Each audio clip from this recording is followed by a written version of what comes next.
Tiene no solamente que recuperar todos los bienes que fueron distraídos de la hacienda pública veracruzana, de todos los recursos que fueron literalmente robados de los veracruzanos, sino también desmantelar la red de complicidad, de encubrimiento y de apoyo, colaboración que tuvo el exgobernador Javier Duarte durante su gestión y que le permitió robarse esa cantidad de recursos.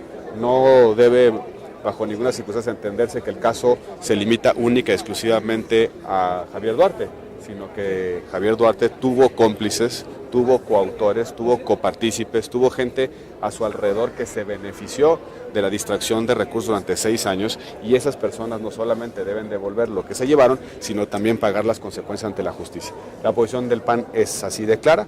Creemos que la responsabilidad de la Fiscalía es llegar hasta las últimas consecuencias, tratándose de quien se trate, de toda la red de complicidad y de coparticipación que tuvo Javier Duarte a su disposición. Senador, parece que ya hay miedo de algunos personajes de lo que vaya a declarar Duarte. Me refiero específicamente a Andrés Manuel, que ya se adelantó a decir que de todas formas Morena está blindado por la honestidad. ¿Qué opinan? Eso es una evidente forma de curarse en salud, de anticipar lo que sabe que va a venir por parte de las investigaciones que va a realizar la Procuraduría General de la República. El hecho de que Javier Duarte enfrente una acusación de lavado de dinero, de distracción de recursos públicos, implica que también tendrá que investigar a dónde se fue ese dinero, y si ese dinero se utilizó para financiar campañas, tarde o temprano se sabrá. Yo lo que advierto de estos deslindes anticipatorios de Andrés Manuel López Obrador es que está diciéndonos claramente que su candidato en Veracruz recibió recursos de Duarte y que eso tarde o temprano va a salir a la luz pública. Creo que debemos de esperar a que la Fiscalía, a que la Procuraduría General de la República emita sus conclusiones, también esperar a ver qué pruebas y testimonios aporta Javier Duarte y sus cómplices, pero sobre todo que no por haberse curado en salud a este momento de la trama va a evadir Andrés Manuel López Obrador y su partido la responsabilidad que tenga por haber recibido dinero ilegalmente del pueblo veracruzano. Senador, la gente está harta de ver tantos gobernadores emproblemados con tanta corrupción. ¿Qué está esperando el Senado o qué es lo que está pasando? Que todavía no sale la Fiscalía Anticorrupción. Parece ser que ya es una cosa que está retrasándose de manera innecesaria, ¿no? En efecto, la Fiscalía Anticorrupción ha tenido algunos retrasos en la definición, en el nombramiento, entre otras cosas porque queremos que el nombramiento venga acompañado de un buen modelo que haga funcionar la Fiscalía. Desafortunadamente no basta con tener un buen nombramiento, hay que construir un andamiaje institucional potente, eficiente, que pueda llevar a buen puerto la responsabilidad que tiene asignada la Fiscalía Anticorrupción. Poco servicio le haremos a la República si simplemente nombramos una persona, pero esa persona no tiene los ministerios públicos, la policía de investigación, los servicios periciales para poder llevar a un responsable ante la justicia. Creo que tenemos que pensar este tema de manera integral, no solamente en el nombramiento, sino en las condiciones de funcionamiento de la institución. Y esa es la razón por la cual en el Senado estamos trabajando para alumbrar este modelo integral que no solamente toque la Fiscalía Anticorrupción, sino también fortalezca la Fiscalía General de la Nación en este tránsito que ordena la Constitución de PGR a Fiscalía. Pero también es cierto que no solamente requiere el país que los gobernadores que cometieron algún ilícito lo paguen ante la justicia. Tenemos que revisar el sistema federal, tenemos que revisar los incentivos. Buena parte de las corruptelas de los gobernadores tienen que ver con los incentivos del modelo federal. Mucho dinero federal que se asigna a los estados sin controles, sin contrapesos, sin mecanismos de auditoría y de fiscalización eficientes y potentes. El hecho de que las fiscalías locales sean nombradas por el propio gobernador, que no tengan mecanismos independientes de auditoría y de fiscalización sobre el desempeño de las fiscalías o incluso sobre el desempeño de la gestión de gobierno. Tenemos que revisar de manera un poco más profunda el problema que ha generado estos feudos locales, porque ese es el problema de fondo, no solamente las corruptelas de un conjunto de gobernadores, sino el hecho de que el sistema federal tiene una serie de fallas que provoca o que incentiva a que un gobernador tenga la ocasión y la tentación de llevarse dinero a su bolsillo. Creo que la siguiente parte en esta reflexión pública debe ser revisar el modelo federal y sobre todo fortalecer los controles para que no nos vuelva a pasar con ningún gobernador de ningún partido político hoy o el día de mañana. Senador, hay quienes dicen que incluso la detención de Javier Duarte pues ya ha sido negociada con el gobierno federal, pues estamos en tiempos electorales. ¿Usted coincidiría con esto? Yo creo que en tiempos electorales también son recurrentes las sospechas sobre el sentido de oportunidad, por qué en este momento y por qué no en otro. Creo que nos tenemos que quedar con el hecho de que es un paso que una persona que ha sido señalada por la comisión de delitos esté enfrentando una investigación y eventualmente enfrente sus responsabilidades ante la justicia, más allá del contexto electoral.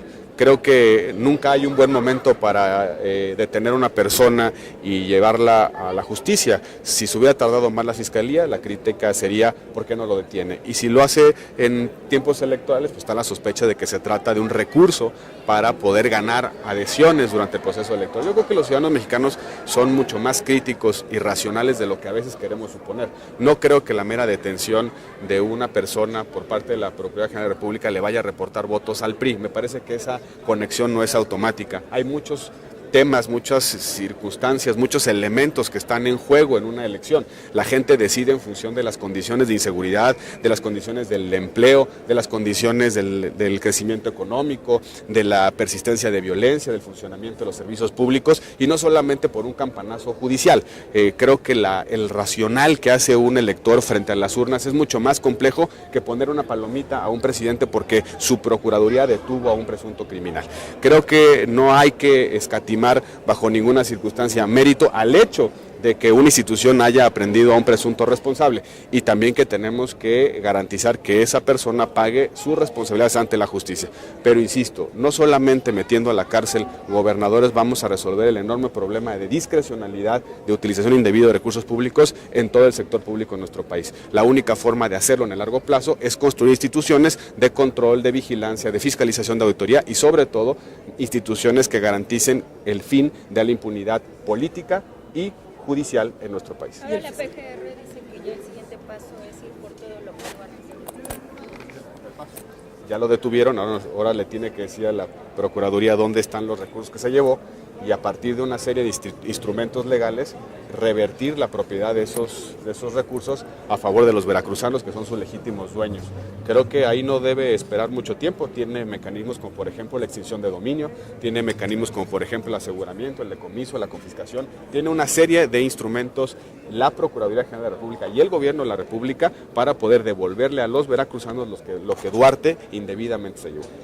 ¿Cuánto tiempo más tardará el fiscal anticorrupción? Nos comentaba al principio que bueno, parece que habrá que hacer algunos ajustes que ustedes están pensando en un modelo más completo. ¿Tardará mucho más? Bueno, hay un primer paso que es atender la iniciativa que presentó el presidente de la República para eliminar el pase automático de la Procuraduría a la Fiscalía.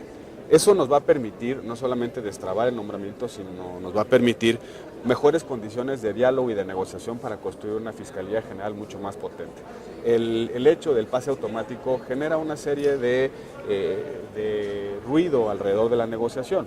El hecho de pasar una ley reglamentaria automáticamente convierte al procurador actual en fiscal y eso provoca, de alguna manera, distorsiones en la discusión sobre un buen modelo de procuración de justicia. Creo que el primer paso es levantar ese pase automático para poder tener condiciones distintas de diálogo político en la construcción de esta institución.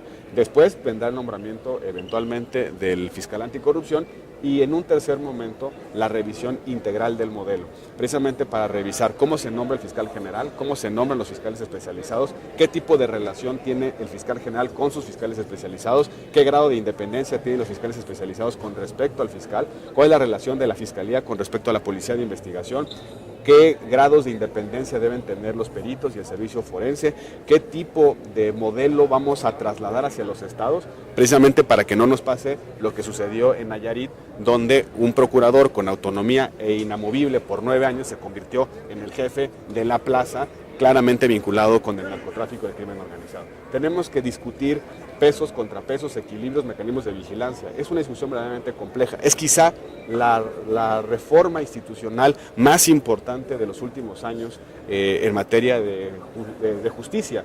No es un cambio menor, no es simplemente un nombramiento que pueda hacer el Senado al vapor de una negociación política. Es construir la institución que va a poner fin a la impunidad, pero también que va a generar una disuasión efectiva de los delitos. Una procuraduría que funciona bien es aquella que, mediante el castigo ejemplar, provoca que otros se abstengan de cometer ilícitos. ¿Se escucha difícil, senador, antes de que concluya el periodo?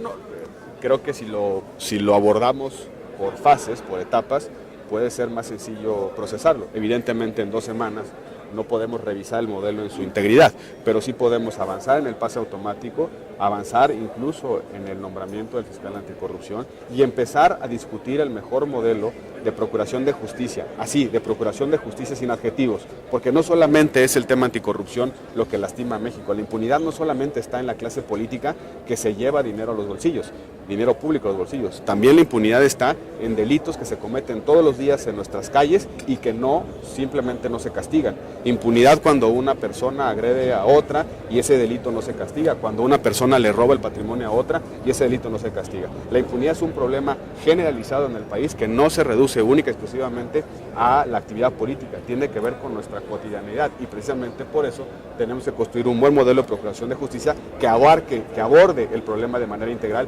y no solamente en función de la coyuntura que hoy lastima al país. Gracias. Que la ley de seguridad interior no salga, ¿qué significa para nosotros? Pues ya parece que la Cámara de Diputados ha anunciado que no saldrá en este periodo, que se estima o se espera que pueda ser procesado en un periodo de sesiones extraordinarias. Me parece que es altamente inconveniente posponer esta decisión. Yo, en lo particular, no creo que haya condiciones para procesar un tema de esta naturaleza en la víspera de la sucesión presidencial.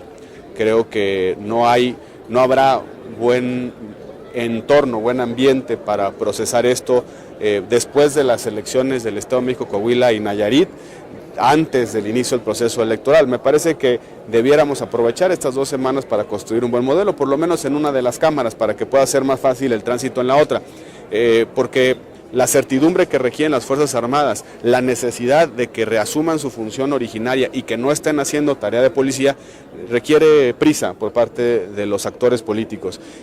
Hay una imagen el día de ayer donde la Marina está patrullando literalmente las zonas turísticas del país, cuidando a los americanos que vienen a pasar sus días de primavera en las playas de nuestro país. Eso no es una función que le corresponde a las Fuerzas Armadas, lo están haciendo por necesidad, porque no hay policías en nuestro país que hagan ese trabajo. Creo que lo que tenemos que empezar a hacer es construir la ruta de regreso de las Fuerzas Armadas a la función que deben y tienen asignada y dejar la construcción de las policías para la tarea de seguridad pública. Creo que eso es lo que tenemos que hacer y ojalá la Cámara de Diputados pueda avanzar en estas semanas que faltan precisamente para dejar ya un producto legislativo que pueda ser retomado en cualquier momento. Sin embargo, soy poco optimista que en el verano o en un periodo de sesiones extraordinarias pueda abordarse este tema que es de la mayor complejidad, pero también de la mayor urgencia. Gracias, señor. ¿Lo puedo saludar?